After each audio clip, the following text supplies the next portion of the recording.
ملک کا مسئلہ کیا ہے؟ کوئی طاقتور حکمران نہیں آتا ہمارے یہاں. جو بھی آتا ہے اتنا کمزور ہوتا ہے کہ دوسرا اس کی ٹانگیں کھینچنا شروع کر دیتا ہے, تو وہ کچھ بھی نہیں کر پاتا, نہ اچھا نہ غلط. کچھ تو کرنے دو اس کو.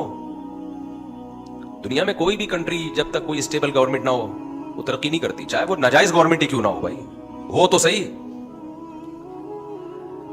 لیکن ہمارے ہاں جو حساب ہے وہ تو سب کے سامنے ہے. تو ایک مثال کے طور پر میں نے آپ کے سامنے پیش کیا. تو اسلام یہ نہیں پسند کرتا کہ کوئی ریاست کا کوئی ذمہ دار اور امیر نہ ہو.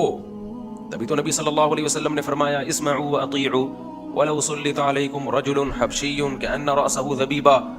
تم پر حبشی غلام بھی مسلط ہو جائے, جب ہو گیا مسلط, تمہارے مشورے سے نہیں ہوا لیکن جب ہو گیا تو ہو گیا, اب اسی کی مانو.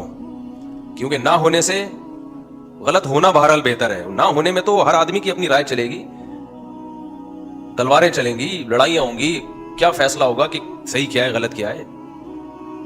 حجاج ابن یوسف کتنا ظالم بادشاہ تھا, اس کے ظالم ہونے میں دو رائے نہیں ہو سکتی. لیکن ایک اسٹیبل گورنمنٹ تھی بہرحال پوری دنیا میں. اس نے اسلام کی حکومت دنیا کے بہت بڑے حصے میں کس طرح ایک اسٹیبل گورنمنٹ اس نے بنا دی تھی. اور جن لوگوں نے اس کے خلاف بغاوت کی بعد میں وہ پچھتائے ہیں.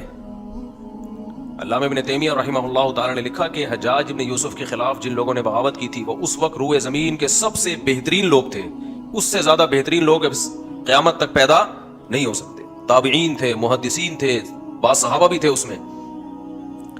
اس وقت کے افضل ترین لوگوں نے بغاوت کی تھی, اور اتنی پاورفل بغاوت تھی کہ اتنا بڑا لشکر اب گورنمنٹ کے خلاف اتنی پاور کے ساتھ کسی کے پاس نہیں ہے. وہ لشکر جو اس نے عیسائی ریاستوں کے خلاف لڑنے کے لیے تیار کیا تھا, کہا جاتا ہے کہ اس سے پہلے کسی نے اتنا بڑا لشکر جو مرتب تاریخ ہے نا اس میں نہیں دیکھا, اور اتنا پاورفل.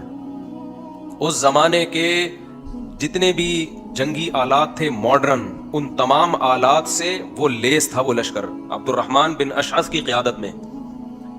وہی لشکر جو اس نے عیسائیت کے لیے ان کی ریاستوں کو ختم کرنے کے لیے تیار کیا, اور اس سے شام کا جو بادشاہ تھا عیسائی وہ لرزنے لگا تھا کہ اب میری خیر نہیں ہے, یہ رونتا ہوا چلا جائے گا, اس کی تلوار کے آگے کوئی نہیں ٹھہر سکتا. اسی لشکر نے بغاوت کی کس کے خلاف؟ حجاج بن یوسف کے خلاف. اور پھر حجاج بن یوسف نے اس بغاوت کو کچلنے کے لیے جو قتل کیا, بڑے بڑے علماء, صلحاء, محدثین اس میں قتل ہوئے.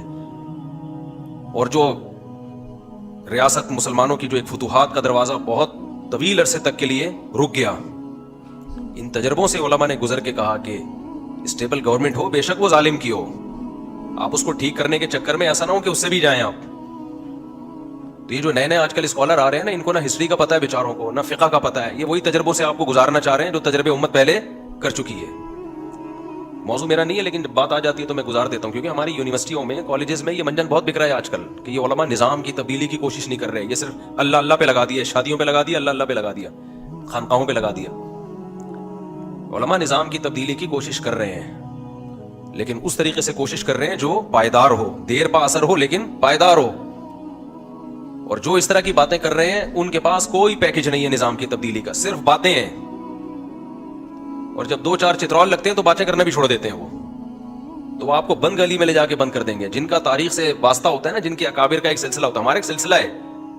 ہندوستان میں انگریز کے خلاف بغاوت ہمارے اکابر نے کی تھی, تحریکیں ہمارے اکابر نے چلائی ہیں. اس سے پہلے نظام کی تبدیلیوں کی کوشش پریکٹیکلی, کتابوں میں نہیں. کتابیں بہت لوگ لکھ کے گئے ہیں لیکن ان کے رزلٹ زیرو.